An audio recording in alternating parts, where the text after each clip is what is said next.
I'd like to yield 1 minute to the Speaker of the U.S. House of Representatives from California. Gentlewoman from California is recognized. Thank you, Mr. Speaker. I thank the gentleman for yielding. I thank him for his great leadership of the Joint Economic Committee, a place where we can really think in a way that is entrepreneurial and successful for the American people. His private sector experience, as well as respect for the public sector and the nonprofit sector, equips him well to lead that important committee and to take us to the floor on this bill. Following the Budget Committee under the leadership of John Yarmuth, a tireless worker for the budget and this resolution. Mr. Speaker, I believe that a budget should be a statement of our national values.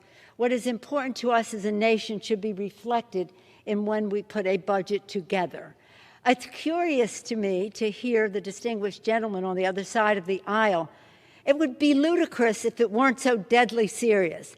$1.9 trillion, President of the United States, has determined is necessary to meet the needs of the American people at a time of a pandemic, at a time of consequences to our economy that are drastic, and I'll go on to that in a moment.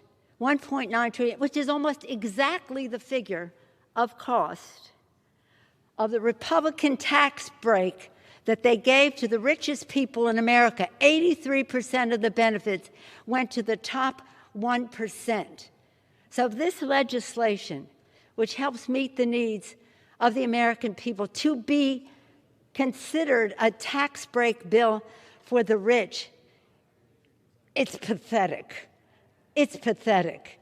And it's just the fact of this Congress is that somebody can say things that aren't true on the floor, but if you say that they said something that was untrue, you would be called out of order. But I would just say the facts are these.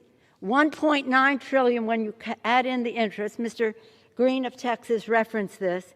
If you add in the interest, 1.9 trillion, $2 trillion, add it to the national debt with no stimulus for our economy, only debt for our children. Instead, here today, we have a bill that meets the needs of the American people. In the election, the American people cast their ballot for big, bold action and decisive leadership to turn the coronavirus pandemic and economic crisis around. Since then, the need has accelerated drastically. The time for decisive action is now.